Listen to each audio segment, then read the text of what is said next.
Assalamualaikum warahmatullahi wabarakatuh. Welcome back to my channel.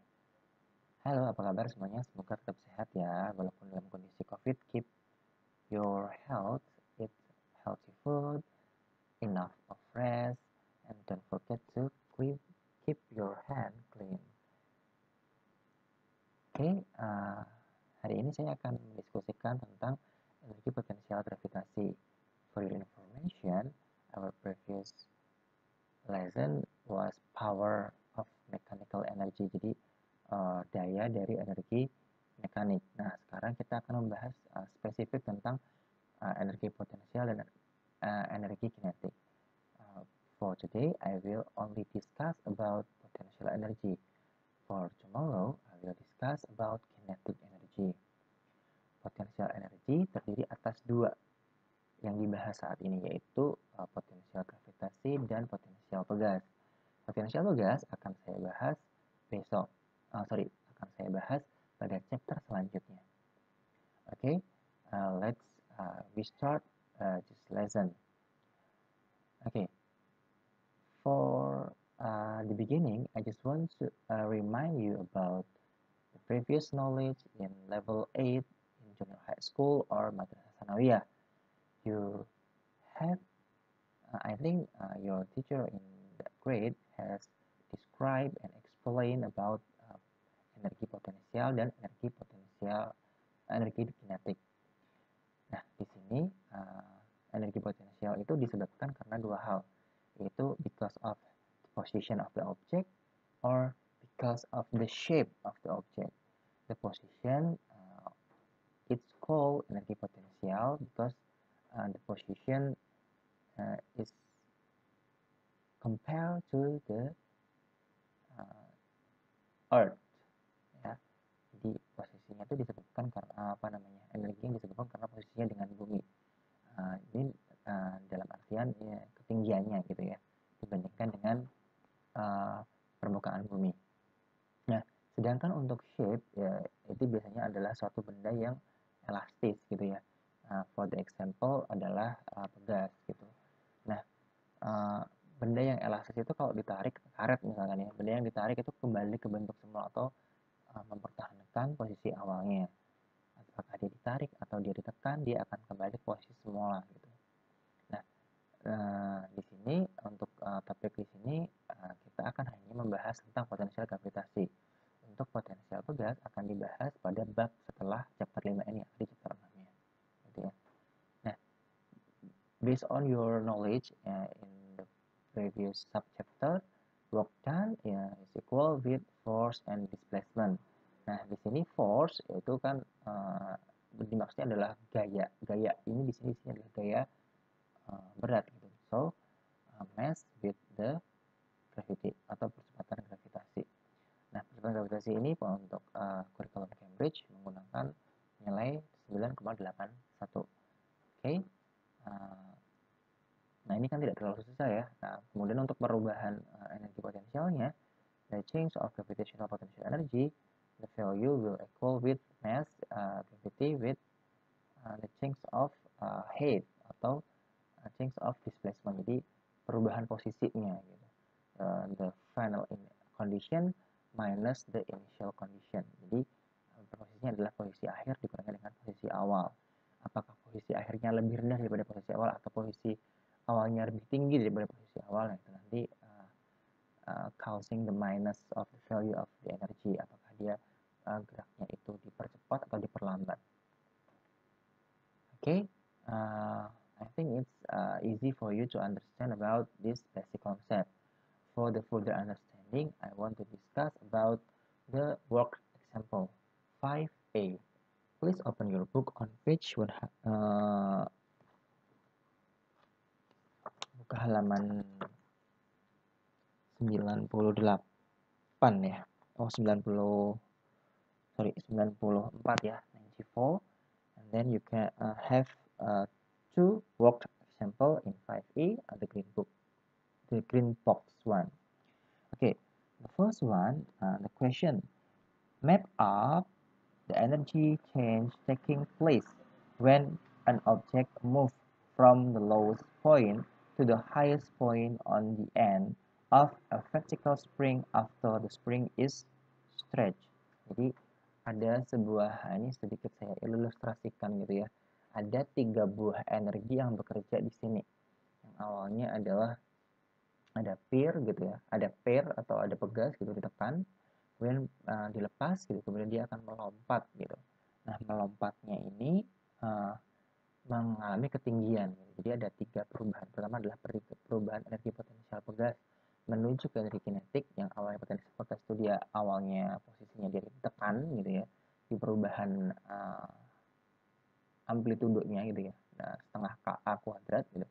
Dan perubahan posisi pegas ini akan menyebabkan the velocity and then our kinetic energy dari sebuah pegas tadi melempar ke atas gitu. Nah, dari perubahan ke atas ini kita mengetahui bahwa benda itu mengalami gerak lurus berubah beraturan gitu ya. Jadi dia diperlambat oleh percepatan gravitasi, tapi dia mempunyai kecepatan awal disebabkan karena perubahan energi dari potensial pegas ke energi kinetik yang di sini. Nah, pada saat dia sampai di puncak, benda tersebut berhenti, stop. Diam, kemudian kecepatannya 0. Nah, kecepatan 0 ini akan dikonversi menjadi sebuah ketinggian yang hasilnya adalah mgh. Nah, ketiga perubahan energi ini selalu mengikuti dasar bahwa energi tidak dapat diciptakan dan energi tidak dapat dimusnahkan. Itu saja sih gitu. Jadi makin ke atas gitu ya, tapi ini nilai energinya tuh akan konstan gitu. Nilai energi potensial pegas di sini berubah menjadi energi kinetik, berubah menjadi ketinggian ini itu misalkan begini, yaitu akan 5 berubah menjadi 5 lagi, berubah menjadi 5 lagi. Don't forget about the basic concept of energi ya. Jadi energi tidak dapat diciptakan dan energi tidak dapat dimusnahkan gitu. Hanya dapat berubah bentuk. Nah, pada kondisi ideal gitu ya, ini nilai energinya tidak akan ada yang hilang gitu. Jadi 5 kembali ke 5 kembali ke 5 coba berubah posisi yang awalnya adalah amplitudo dari pegasnya gitu ya, berubah menjadi velocity-nya dan berubah menjadi ketinggian di sini gitu. Jadi perubahan ini yang harus kalian pahami. Okay, I think I have to erase this graph because it is make you confused. I think yang saya pastikan adalah perubahan dari A kuadrat menjadi V kuadrat kemudian menjadi H. Ini yang harus kalian pahami nilainya dari ketotal ini ya, EPS itu akan sama dengan EK-nya akan sama dengan EP-nya gitu. Yang berubah adalah A, V, dan H. Selainnya adalah konstan. M, Mg, K itu konstan, yang berubah adalah variabel ini. A kuadrat, V kuadrat menjadi H. Okay, I think it's quite easy to make you understand, right? Okay, and then we continue to discuss the second number. Okay, read it carefully. Okay, a shop assistant stacked a shelf with 25 tins of beans, each of mass 472 grams. Figure 5.9. Each tin has to rise through a distance 1.8 meter. Calculate the gravitational potential energy gained by the tin of beans, given that the acceleration of the free fall is 9.81 meters per second. Okay, you have to understand first about this. What do you know about this? Okay, the acceleration of free fall is 9.81 meter per second squared. Then we know that the quantity is 25, and then every tins have 472 grams. It's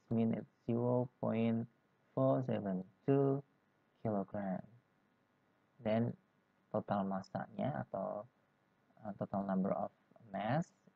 Jadi sigma F-nya adalah 25 dikalikan 0,472 gitu ya. Hasilnya adalah 11,8 kg. And then we try to calculate this. F is mgh. Nah, ketinggiannya tadi berapa? Ketinggiannya adalah 1,8 meter. And then we can calculate it with 9.81 and then 1.8. So the final result will be 110 joule. I think it's not really hard. And okay, I hope you can do question 9 easily. Okay. Okay, we continue to discuss question 9. I think it's quite easy, right? Okay, we get the G is 9.81 meter per second square, and then the book, okay, the point A question, a person masanya adalah 70 kg, mendaki hanya adalah 19 meter gitu ya. So delta EP-nya bagaimana? Dia mendaki, berarti kalau mendaki itu EP-nya naik atau turun. Nah, because the initial condition, nah ini berarti kan ini kondisi akhirnya ya. Nah, initial conditionnya kita anggapnya 0 gitu. Oke, berarti mg delta h. Dan 70 multiple with 9.81, and then delta h-nya adalah 19 minus 0. So you can find the final result by using calculator. And then the B1 is a book of mass. Misalkan ada sebuah buku yang masanya 940 gram, gitu ya. Vertically through the distance. Nah, diangkat vertikal ke atas sejauh 130 cm. So it is 0.4 kilograms, and this is 1.3 meter. Ini dibawa ke atas, maka ini H2-nya, ini H1-nya gitu ya. 0. Okay, then we will answer this question with delta EP will mg delta h, and then 0.94 multiple with 9.81 multiple with 1.3, and you can find the result using your calculator. And then C, an aircraft of total mass 2.5 dikalikan 10 pangkat 5 kg descends by. Oke. Nah, ketinggiannya segini. Nah, ini gimana? Gampang kan ya? Masanya adalah 2.5 dikalikan 10 pangkat 5 kg. Kemudian G-nya adalah 9,81 dan H-nya adalah, jadi dia tuh lepas landas gitu ya. Ketinggiannya adalah 980 meter. So the delta IP will be 2.5 10 pangkat 5 dikalikan 9.81 dikalikan dengan 980. So you can find the final result of the unit here is joule. I think it's not too hard for you to do this question. Thank you very much for your attention. Don't forget to do your homework. Please check your Google Classroom. Okay, thank you very much. Assalamualaikum warahmatullahi wabarakatuh.